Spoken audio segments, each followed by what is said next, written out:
सहकारातील अग्रगण्य असणाऱ्या सहकार महर्षी भाऊसाहेब संतोजी थोरात सहकारी साखर कारखान्याचा गळीत हंगामाची सांगता आज एका शानदार कार्यक्रमाने संपन्न झाली। राज्याचे माजी महसूल मंत्री आमदार बाळासाहेब थोरात यांची या प्रसंगी उपस्थिती होती। संपन्न झालेल्या कार्यक्रमाचा आमचे सहकारी विकासराव कदम यांनी संकलित केलेला वृत्तांत।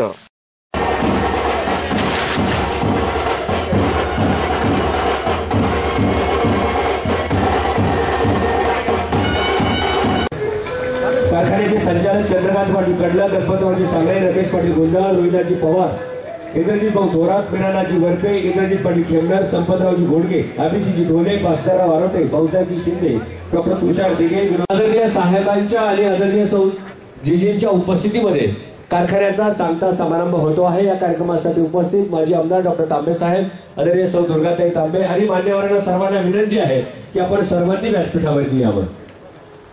कारखान्याचा आज 58वा गळीत हंगाम संपन्न होतो आहे। या कार्यक्रमासाठी उपस्थित सन्माननीय संपतरावजी डोंगरे नेते, लोकनेते माननीय थोरात साहेब, त्याचबरोबर ज्यांचा आज वाढदिवस आहे त्या आदरणीय कांचनताई थोरात, त्याचबरोबर बाजीराव पाटील खेमनर यांचं मी स्वागत करतो। हा जो गळीत हंगाम आहे 24-25चा अतिशय आव्हानात्मक म्हणावं लागेल। त्याचं एकमेव कारण तर जो काही अंदाज सगळ्या कारखान्यांनी व्यक्त केला होता, एवढं गळीत होईल तेवढं गळीत होईल, आणि शासनाचाही अंदाज या ठिकाणी चुकलेला आहे। म्हणजे प्रत्येक कारखान्याचा गळीत अंदाजापेक्षा 20 ते 25%, काहींचं फार 50% सुद्धा खाली आलेला आहे। महाराष्ट्राचा जर विचार केला तर सरासरी 80 दिवस फक्त गळीत हंगाम चाललेला आहे। आपल्या कारखान्याचा 123 दिवस गळीत हंगाम चालला आणि आपण 8,25,990 टनाचा गाळप या ठिकाणी केलेला आहे आणि साखर उत्पादन आपण 8,91,000 क्विंटलचं केलेलं आहे। यामध्ये कार्यक्षेत्रातला ऊस आपला 4 लाख मेट्रिक टन आहे, कार्यक्षेत्राबाहेरचा 3,80,540 आणि कारखान्यांमार्फत आलेला 38,500 मेट्रिक टन। आपल्याला जो काही साखर उतारा मिळाला आहे तो 11.50% मिळालेला आहे।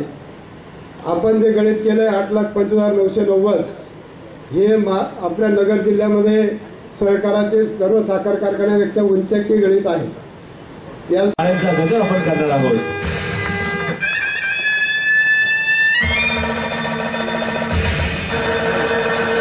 धन्यवाद साहेब। खरं तर 20 मार्च हा आपल्या सर्वांसाठी अत्यंत महत्त्वाचा आहे। आदरणीय जीजींचा वाढदिवस आहे।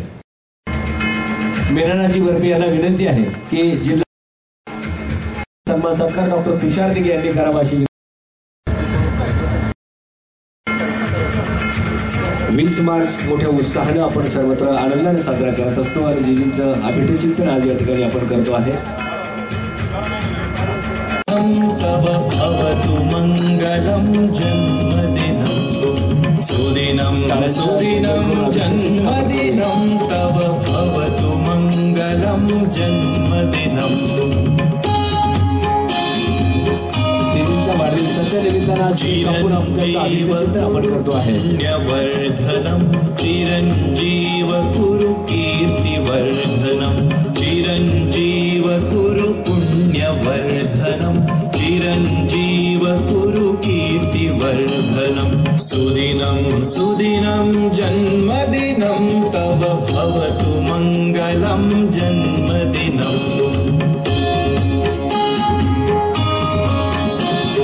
विजयी भव सर्वत्र सर्वदा विजयी भव सर्वत्र सर्वदा जगति भवतु तव सुयशो गानं जगति भवतु तव सुयशो गानं सुदिनं सुदिनं जन्मदिनं तव भवतु।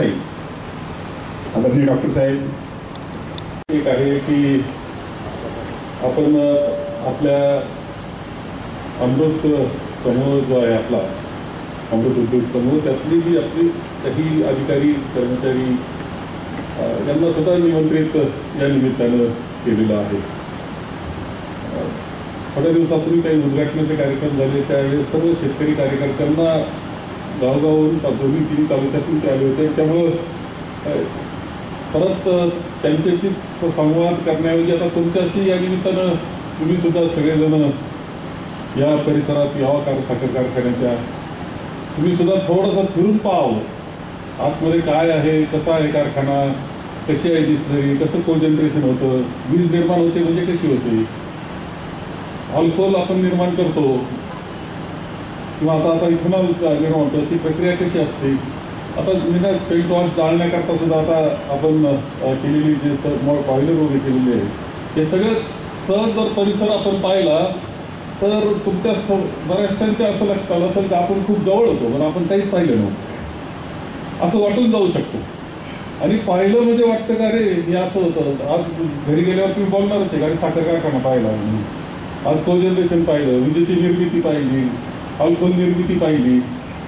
त्याचं हे सगळं पाहिल्याचं एक थोडंसं जे भावनिक असं जे असतं का अरे हे पाहिलं आपण इतके जवळ असून आपण पाहिलं नव्हतं. एवढं मोठं काम उभं राहिलेलं आहे की जे महाराष्ट्रामध्ये आदर्श ठरलेलं आहे, ते पाहण्याची संधी मिळालेली आहे. त्याचा आनंद मला वाटतं तुम्हाला तरी झाला असेल असं माझं मत आहे. 8 वेळा विधानसभेत गेलो, मधल्या इलेक्शन असायचे, त्याच्यात नाही म्हणलं तरी तुम्ही एकदा बाहेर पडले कार्यकर्ते होत असता याची जाणीव मला आहे. आपल्याच कुटुंबाचेच कार्यकर्ते होत असतात याची जाणीव आहे. तुमचं योगदान मोठंच आहे, मोठं योगदान आहे आपल्या सगळ्यांचं या सगळं विकासामध्ये. कदाचित असेल इंजिनिअरिंग कॉलेजचा, परंतु साखर कारखान्याकरता सुद्धा वेळेला उभं राहणं, दूध संघाकरता उभं राहणं, जिथं वेळ येईल तिथे इंजिनिअरिंग कॉलेज करता साखर कारखान्यानं उभं राहणं, दूध संघाला उभं राहणं, एकमेकाकरता उभं राहणं आणि त्याच्यातून आपल्या या कुटुंबाला आणखी ताकद देणं हे खूप महत्वाचं असतं. साखर कारखाना चालतो म्हणजे फक्त शेतकऱ्याकरता चालतो का रे? साखर कारखाना केवळ शेतकऱ्याकरता चालतो असं नाहीये. शेतकऱ्याकरता तर चालतोच, त्याच्या जीवनामध्ये काय आनंद निर्माण होतो. कामगार, अधिकारी, कामगार यांच्यासाठी सुद्धा मदत होत असते. कोणतीही संस्था असो, विद्यार्थ्याकरताच फक्त कॉलेज चालतं का? आपलं कुटुंब त्याच्याकरता असतं. दूध उत्पादनाकरता चालतं का? त्याच्यात आपलं कुटुंब सुद्धा असतं. इथे रिटायरमेंट ज्यावेळेस आम्ही कार्यक्रम करतो साखर कारखान्याच्या रिटायरमेंटच्या, त्यावेळेस आम्ही विचारतो काय करतो, मुलं काय करतात. कुणी म्हणतो सिव्हिल इंजिनिअरिंग, कुणी म्हणजे IT झाला आणि पुण्यात आहे, कुणी म्हणतो IT झालं आणि आता तो तिकडे गेला चेन्नईला, कुणी म्हणतो IT झालं अमेरिकेत आहे. किती जण भेटतात असे इंजिनियर झालेले किंवा डॉक्टर्स झालेले, त्यांनी आता जे आपलं B.Pharm झालंय, आलंय M.Pharm, इतके मुलं इतके सगळे शिकतात इथे निर्णय याच्यातून. आणि ते तोच कामगार जीवन कठीण असतं त्याचं. इथे येतो तो दुष्काळी भागातला कुठल्या तरी कुटुंबाचा असतो, इथे येतो त्याच्या जीवनाला स्थिरता मिळते, मुलांचं शिक्षण होतं आणि मुलं जगात जातात. त्याच्यापेक्षा कोणतं मोठं समाधान त्या कुटुंबाला आणि आपल्या सगळ्याला कोणतं समाधान. हेच आपण म्हणतो माझं प्रमोशन काय पुढे असायचं बरोबर नाही. आता ही लढाईची वेळ ना, लढलं पाहिजे असं मला वाटतं. आणि म्हणून आज तुम्ही आले, खूप चांगली वेळ झाली. त्यानिमित्तानं अजूनही ज्यांना शक्य असेल त्यांनी फिरून यावं ही अपेक्षा आहे. कांचनचा चांगला सत्कार केला, वाढदिवस केला. एवढा मोठा वाढदिवस असं झाला नव्हता अजून कधी. इतकं मोठं सगळेजण बसलेले वाढदिवस, पण चांगली गोष्ट आहे. नशिबाने,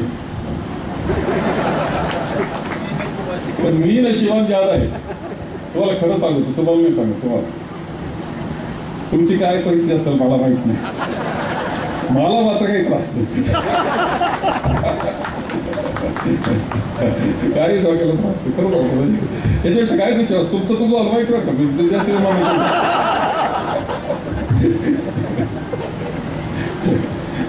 एकदम सगळं सांभाळायचं, येतं आलं गेलं काय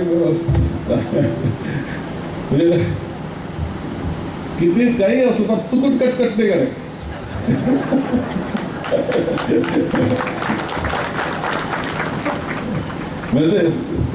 म्हणजे थोडं नशीब असतं का असं काय करता तुम्ही. टाळ्या वाजवत त्याचा अर्थ कळतो मला. तुमचं चांगलं मला माहिती, मला तसं काही नाही, मला माहिती.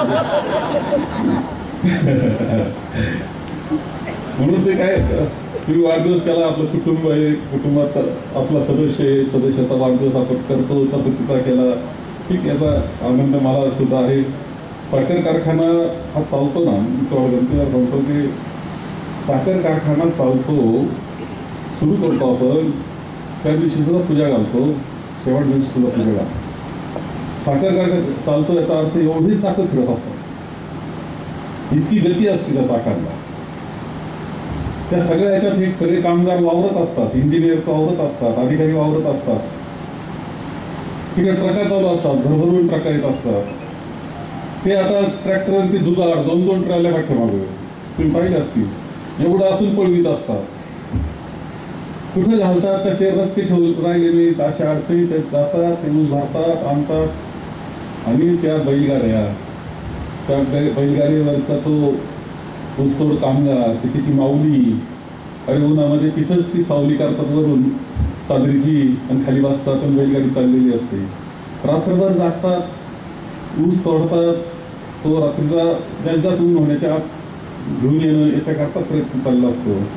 मध्ये चुकून तरी तळ असतो, तिथे त्या झोपड्या असतात, ते मुलं वाळं, ते सगळं. तेव्हा आपण एक लक्षात ठेवतो, ठेवा तुम्ही, आपण आपलं पुढं राहतो ना, हे नाही ते नाही, अशा वेळेस असे कुटुंब पाहिले पाहिजे की किती कष्टानं जीवन ते जगत असतात, किती श्रम त्यांच्यामध्ये असतात. आणि अनेक आत्मचरित्र आता आलेले म्हणजे ऊसतोड कामगारांच्या मुलं मोठे झाले आणि त्यांनी आत्मचरित्र लिहिले, मोठ्या मोठ्या जागेवर ते गेलेले, कसे शिकले असतील, काय झालं असेल, खरं फार आपण विचार केला पाहिजे त्याचा. मग म्हटलं पाहिजे का अरे त्या मानला आम्ही खूप नशीबवान असं मानलं पाहिजे. हे सगळं. आणि त्या बैलगाड्या रात्रंदिवस चाललेल्या, ट्रका चाललेल्या, ट्रॅक्टर पाळताय, तिथं मशिनरी चाललेली, ती क्रशिंग चाललेलं, टेन्शन, कधी काही अडचणी येत असतात, ते ब्रेकडाऊन होत असतात, हे सगळं चाललेलं असतं. हे आता काही आता यावेळेचा सीझन कमी झाला, सहसा 180 दिवसापर्यंत आपण जात असतो, परंतु यावेळेस सीझन 123 दिवसाचा झाला. म्हणजे कधी चुकत नसतं असं नाही, काहीतरी चुकतं, हे करतं, दुरुस्त करायला लागतं, पाची बोटं सारखी नसतात, अडचणी येत असतात, काही काही प्रश्न तयार होतात, सोडून चालावं लागतं. कधी कधी थोडा धपाटा मारायला लागतो, थोड्या वेळा पातळ चोळावं लागते, किंवा जास्त लागला काय चुकीमधून, असं होतं बरं काही होत नाही, असं काही मी म्हणत नाही. ह्या सगळ्या त्याच्यामध्ये म्हणजे काल अचानक आबासाहेब थोराताचा फोन आला. आबासाहेब थोरात आपले थोरात डेअरीवाले आणि ज्येष्ठ कार्यकर्ता आहेत, त्यांचा अचानक मला फोन आला. म्हणजे अभिनंदन, आभार, सगळं अरे भरभरावत होतं. म्हणलं काय झालं, काय एवढं माझं अभिनंदन, माझे आभार कशा करताचा मान राहिला. तर ते म्हटले की काल जे मालपाणी याच्यामध्ये मालपाणी हेल्थ क्लबमध्ये ते आग लागली होती, त्याच्यात एक ठिंगी उडाली, त्यांच्या ऊसात पडली, ऊस पेटला. त्यांनी घाईला एक फोन कारखान्यावर केला, मुंबईला फोन केला आणि थोडी यंत्रणा पटकन पाठवा म्हटले. ते म्हणणे फायर ब्रिगेड यावा, त्याच्यापेक्षा जास्त वेळेला तुमची यंत्रणा आली होती पाहिजे, कौतुक केलंच पाहिजे, कौतुक केलंच पाहिजे असं मला वाटलं, म्हणून तुम्हाला फोन केला.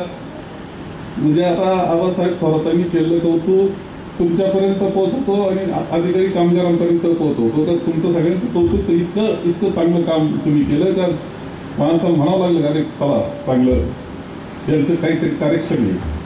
हे सगळं कोणापेक्षाही सरस आहे, कोणापेक्षाही सरस. मी निवडणुकीच्या काळात म्हणतो चला एका व्यासपीठावर या, छाती ठोकपणे बोलायचो म्हणजे जर खरंच आले असते तर मला तयारी होती माझी. याचा अर्थ चांगलंच काम आहे आपलं महाराष्ट्रामध्ये. जर चांगलंच आहे तर आपलं चांगलं ठिकाणी जबाबदारी एकटी माझी या समजायचं कारण नाही. काय झालं असतं विधानसभेला जेवायचं, त्याचा विचार आपण आता पुढं चालायचं आहे आपल्याला. कदाचित नियतीची इच्छा असेल दुसरं काहीतरी मोठं काम करायचं, निवडणूक झालं आता दुसरं काही करून घेऊ आपल्याकडून, असं समजू आपण. काय बिघडत नाही.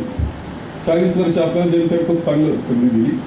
राजकारण आपण शेवटी असतंच, त्याशिवाय राजकारणाशिवाय शेवटी ही जी परंपरा संघ तालुक्याची आहे, संस्थांची, राजकारणाची, प्रामाणिकपणाची, चांगल्या बंधुत्वाची, इथं चालवण्याकरता शेवटच्या क्षणापर्यंत प्रयत्न करावाच लागणार आपल्याला. हे चुकणारच नाही. आपल्याला मोडण्याचा प्रयत्न होणार 100%, तोडण्याचा प्रयत्न होणार. काही लोकांना नको आहे सगळं, आपलं पाहत नाहीये, पण ते पाहत नाही तरी शेवटी आपण थांबून चालणार नाही. तुम्ही मोडण्याचा प्रयत्न केल्यावर प्रतिकार आहे तसा आपल्याला करावा लागणार, ही वस्तुस्थिती आहे. आणि त्या पद्धतीनं आपण पुढे जाऊया. आणि म्हणून आजच्या निमित्तानं चेअरमन, व्हाईस चेअरमन, संचालक मंडळ, तुमचे एमडी, तुमचे खाते प्रमुख, तुमचे कर्मचारी, सगळे शेतकरी, तुम्ही सगळ्यांनी जे काम केलं आणि सुंदर पद्धतीचा हा गळीत हंगाम संपन्न केला, याबद्दल तुमचे खूप अभिनंदन करतो. पुढच्या काळाकरता सगळ्यांना खूप शुभेच्छा देतो. 2 शब्द संपवतो.